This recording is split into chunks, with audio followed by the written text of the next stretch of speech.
বাংলাদেশে যত ইলিশ চাষ হোক না কেন গরিবের জন্য ইলিশ খাওয়া দুঃসাধ্য একটা ব্যাপার। সেজন্য কিন্তু এটার অপশন আছে। অপশন হচ্ছে ঝাটকা আর পাঙাশ। ঝাটকা মাছকে ইলিশের বাচ্চা আর পাঙাশ মাছকে ইলিশ ভেবে খেয়ে ফেলতে হয়। আর আসলে এই দুইটা মাছ অনেক বেশি সুস্বাদু। আমার তো ভীষণ ভালো লাগে। তো আজকে দুপুরের জন্য কিন্তু এখানে ঝাটকা মাছ নিয়ে নিয়েছিলাম। এটা ছিল ভাজা আর সাথে ছিল পটল আলু দিয়ে পাঙাশ মাছের তরকারি।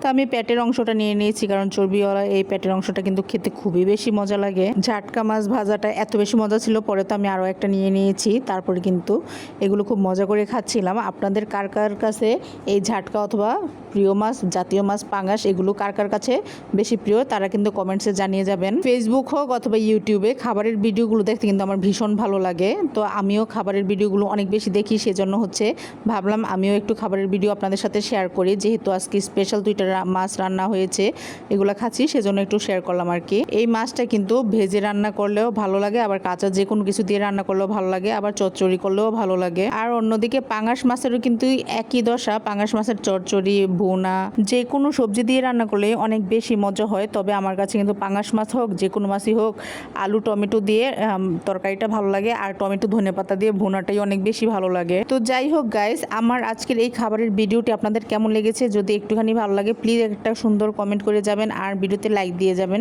যদি আপনাদের ভালো লাগে তাহলে কিন্তু প্রতিদিনই হচ্ছে খাবারের ভিডিওগুলো আপনাদের সাথে শেয়ার করার চেষ্টা করবো ইনশাল্লাহ। যাই হোক, সবাই ভালো থাকবেন। আল্লাহ হাফেজ।